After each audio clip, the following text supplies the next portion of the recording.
அனைவருக்கும் வணக்கம்.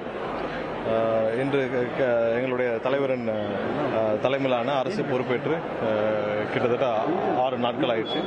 ஒவ்வொரு நாளும் ஆக்கப்பூர்வமான பணிகள் எங்களுடைய முதலமைச்சர், நம்மளுடைய தமிழக முதலமைச்சர் சார்பாக ஆக்கப்பூர்வமான பணிகள் ஒவ்வொரு நாளும் செய்யப்பட்டு வருகிறது.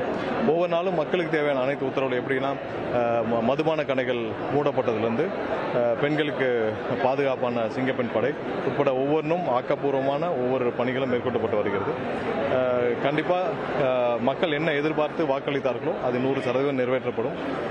எல்லா இடத்துலையும் ட்ரக் ஃப்ரீ ஸ்டேட், அதாவது போதைப் பொருட்கள் இல்லாத தமிழகத்தை உருவாக்க கண்டிப்பாக எங்களுடைய முதலமைச்சர் தமிழகம் முழுவதும் இருக்கும் அனைத்து அதிகாரிகளையும் முடக்கி விடுவார். எதை எதிர்பார்த்து மக்கள் வாக்களித்தாங்களோ அது 100% நிறைவேறும் என்பதில் எந்த மாற்று கருத்தும் இல்லை. கண்டிப்பாக இப்போ என்னென்ன பழைய திட்டங்கள் என்னென்ன திட்டங்கள் இருக்கிறதோ அதெல்லாம் தொடரும்னு சொன்னதன் அடிப்படையில் நேற்று எல்லாம் பெண்களுக்கான 1000 ரூபாய் எல்லாமே இன்னைக்கு வர வைக்கப்பட்டுள்ளது. ஸோ ஒவ்வொன்றும் கண்டிப்பாக எந்தவித தடையும் இல்லாமல் மக்கள் நல திட்டங்கள், மக்கள் நல பணிகள் மக்களுக்காக மட்டுமே செய்யக்கூடிய அரசாக இந்த அரசு தொடரும். திருக்கோவிலூர் தொகுதியிலேயே அதிகமான திட்டங்கள் நிறைவேற்றப்படாமல் இது எப்படி எதிர்கொள்ள போறீங்க நீங்க? இல்லை, கண்டிப்பாக இப்போ தான் தொடங்கி இருக்கிறோம். இன்னைக்கு தான் முதல் பதவியேற்ற பிறகு வந்திருக்கோம்.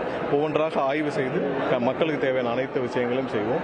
ஏன்னா மதுரை மாவட்டத்தை பொறுத்தவரை பார்த்தீங்கன்னா, மதுரை மாநகராட்சி முழுவதும் மக்களுக்கு இந்த கழிவுநீர் கால்வாய்கள் தேவையான ஒரு அடிப்படை வசதி ரொம்ப தேவையான ஒன்றாக இருக்குது. ஸோ அது இல்லாமல் எங்கெங்கெல்லாம் மக்களுக்கு என்னென்ன தேவை என்று கேட்டிருக்காங்களோ அதெல்லாம் ஏற்கனவே நிறைவேற்றணும் என்று சொல்லியிருக்கோம். ஸோ அதெல்லாம் கொஞ்சம் கொஞ்சமாக படிப்படியாக நிறைவேற்றும்.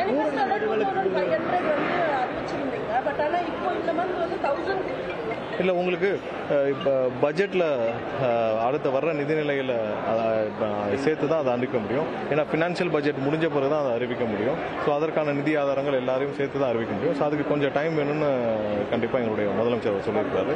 ஏன்னா ஃபினான்ஷியல் பட்ஜெட்ஸு நீங்கள் இப்போ அடுத்த பட்ஜெட் முடிஞ்சு நிதிநிலை அறிக்கையை பார்த்த பிறகு தான் செய்ய முடியும். ஸோ அதான் நடைமுறை.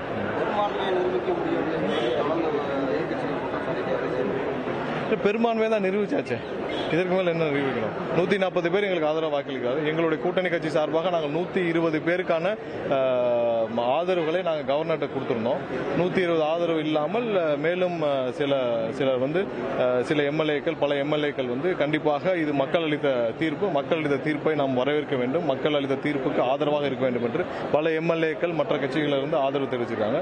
கண்டிப்பாக மக்கள் ஒட்டுமொத்த தமிழக மக்களும் மாற்றத்தை விரும்பி அளித்த தீர்ப்பை ஏற்றுக்கொண்டு 144 பேர் ஆதரவாக இருந்த நிலையில் இதில் என்ன பெரும்பான்மை நிரூபிக்க வேண்டும்? எதுவுமே ஆகாது.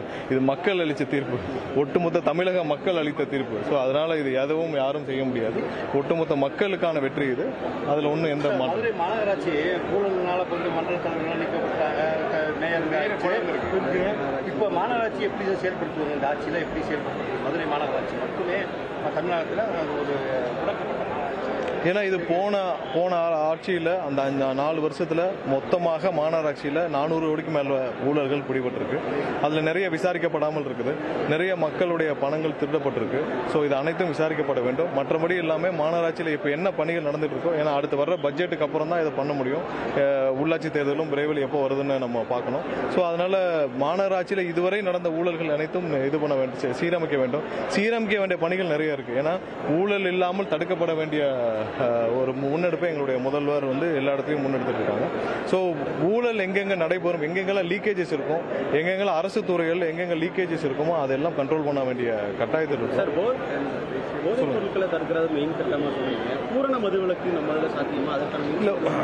ஒவ்வொன்றும் படிப்படியாக தான் செய்ய வேண்டிய கட்டாயத்தில் இருக்கும். முதல் கட்டமாக 717 மதுபான கடைகள் மூடப்பட்டிருக்கு. அது இல்லாமல் எல்லா இடத்துலையும் குட்கா போன்ற மதுபான பொருட்கள்லாம் தடை செய்யப்பட்டிருக்கு. அதையெல்லாம் நிறுத்தப்பட வேண்டிய கட்டாயத்தில் இருக்கு. எங்கெங்கெல்லாம் இல்லீகலா மதுபானங்கள் விற்கப்படுதோ அதெல்லாம் தடுக்கப்பட வேண்டும் ஆல்ரெடி முதல்வர் சொல்லியிருக்காங்க. ஸோ இதெல்லாம் படிப்படியாக செய்யப்பட்டு என்ன தமிழக மக்களுக்கு தேவையோ அது மற்றபடி எங்கேயுமே தமிழக மக்களுக்கு விரோதமான எந்த ஸ்டெப்பையும் கண்டிப்பா முதல்வர்கள் எடுத்துருக்காங்க. நீட் தேர்வுக்கு பழைய முதல்வர் தொடர்ந்து கடிதமா எழுதுறாருன்னு சொல்லி இப்ப இருக்க முதல்வர் குற்றச்சாட்டு வச்சார். ஆனா இப்ப முதல்வரும் திரும்ப கடிதம். ஏன்னா நீட் தேர்வு யாரும் ஒன்றிய அரசுடைய கண்ட்ரோல் இருக்கு. கண்டிப்பா ஒரு தேர்வை கூட அவர்களால் ஒழுங்காக நடத்த முடியல. எவ்வளோ நேரம் மாணவர்கள் வந்து மன உளைச்சலுக்கு ஆளாவாங்க. ஒவ்வொரு நாளும் மாணவர்கள் வந்து மிகப்பெரிய மன உளைச்சல் இருக்காங்க. ஏன்னா இந்த தேர்வே பெரிய கஷ்டமான விஷயம். இந்த தேர்வில் வந்து இவங்க ஒரு தடவை நடத்தி முடிச்சு திரும்பவும் தேர்வு வைக்கிறாங்க, அதுக்கும் திரும்ப ப்ரிப்பேர் பண்ணணும். இது மிகப்பெரிய ஒரு வியாபாரமாகவும் இந்த நீட் தேர்வு வந்து மிகப்பெரிய வியாபாரமும் மாறி இருக்கு. சாதாரண ஏழை எளிய மக்களுக்கு வந்து ஒரு எட்டாத ஒரு இடமா இருக்கு. இதெல்லாம் மாற்றப்பட வேண்டும். நீட் வேண்டாங்கிறது தான் எங்களுடைய நோக்கம். பட் இது ஆல்ரெடி இம்ப்ளிமெண்ட் ஆயிடுச்சு. உச்சநீதிமன்றமும் ஆணையில் இருக்கு. கண்டிப்பா இதை வந்து ஒரு தேர்தலை கூட ப்ராப்பரா நடத்த முடியலன்னா இது மாணவர்களுக்கு லட்சக்கணக்கான மாணவர்கள் பெரிய மன உளைச்சலை கொடுக்கிறது. ஒவ்வொரு நாளும் தேர்தல் எப்போ வருதுன்னு தெரியாம உட்காந்துட்டு அப்புறம் தேர்தல் முடிஞ்சு அந்த தேர்வு முடிஞ்சு அந்த தேர்வுக்கான ரிசல்ட்டையும் காத்துட்டு இருந்து அதுக்கப்புறம் அதுல ரேங்கிங் வருது. நீட் ரேங்கிங்ல பெரிய குளறுபடிகள் ஒவ்வொரு தடவையும் நடக்குது. அந்த ரேங்கிங்லயும் பாத்தீங்கன்னா ஒவ்வொரு தடவையும் வந்து வேற மாநிலத்திலிருந்து வர்றவங்களுக்கான ரேங்கிங்லயும் நிறைய டிஃபரன்சஸ் இருக்குது. இங்க இருக்கிற மேனேஜ்மெண்ட் இன்ஸ்டிடியூஷன்ஸ்ல மேனேஜ்மெண்ட் காலேஜஸ்லயும் வந்து பெரிய அளவில் இந்த நீட்டுனால பெரிய பயன் இல்லை.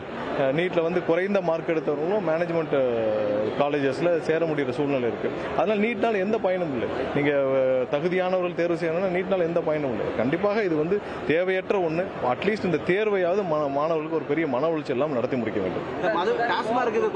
நேரம் குறைக்கப்படுறதுக்கு வாய்ப்பு இருக்கா? இல்ல, முதல்வர் தான் முடிவு செய்வார். கண்டிப்பா இதை கூடிய வரும்.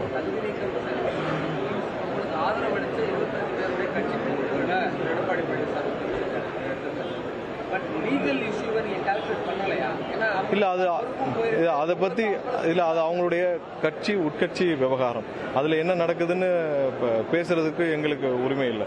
ஏன்னா அவங்களுடைய கட்சியில் அவங்க ஆல்ரெடி வந்து அவங்க அதுக்கான விளக்கம் கொடுத்துருக்காங்க. என்னன்னா திரு எடப்பாடி அவர்களும் ஸ்டாலின் அவர்களும் திரு எடப்பாடி அவருடைய மகன் மிதுனும் ஒரு வார பத்திரிகையில வந்துச்சு, ஒரு சில தொழிலதிபர்களும் சேர்ந்து திமுகவும் அதிமுகவும் சேர்ந்து ஒரு ஆட்சியை அமைக்க வேண்டும் என்று முயற்சி செய்தான் இருக்கு.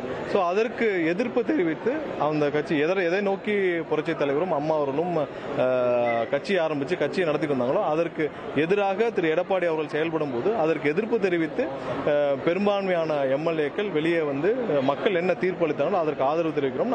அவங்க எல்லாம் வந்து எம்எல்ஏக்கள் முன்னாள் அமைச்சர்கள் பேட்டி கொடுத்துருக்காங்க. ஸோ அதுல நம்ம பேசுறதுக்கு ஒண்ணுமே இல்லை. அதுக்கான விளக்கங்கள் ஆல்ரெடி தெளிவாக கொடுக்கப்பட்டிருக்கு. உதயநிதியும் ஸ்டாலினும் திரு எடப்பாடி அவர்களும் சேர்ந்து புற வழியாக பின்புறம் வழியாக ஒரு ஆட்சியை அமைக்க முயற்சி செய்தார். மக்கள் அளித்த தீர்ப்புக்கு எதிராக ஆட்சி அமைக்க முயற்சி செய்தார்கள் சொல்லுதான் எல்லாரும் சொல்றாங்க. அந்த கட்சியிலிருந்து வந்த எல்லா எம்எல்ஏகளும் சொல்றாங்க. ஸோ அதுல அது நியாயமான ஒரு விஷயமா தான் படுது.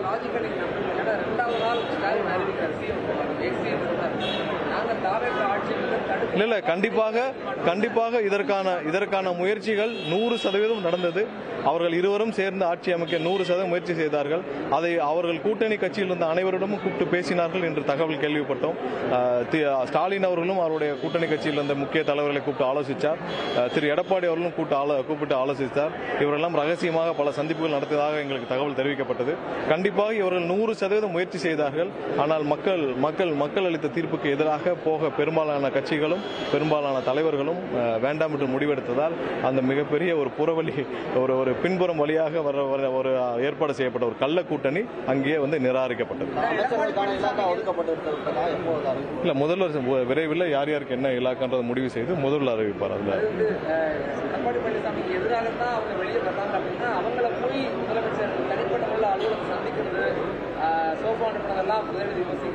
இல்ல அது யாரெல்லாம் வந்து அங்க முக்கியமான ஒரு தலைவர்கள் எங்களுடைய தலைவரை பார்க்க விரும்பினார்களோ அவர்களை சந்திக்கிறது ஒன்றும் தப்பு இல்லை. தனிப்பட்ட முறையில் அவங்களுடைய இல்லத்திலையும் அவங்களுடைய அலுவலகத்திலையும் சந்திக்கிறதுல யாருக்கும் எந்த மாற்று கருத்தும் இல்லை.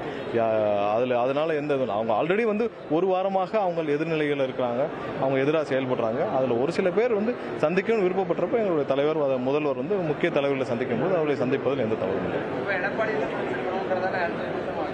இல்ல, ஒரு சில பேரை ஒரு சில நேரத்தில் சந்தித்தால் அது சரியாக இருக்காது.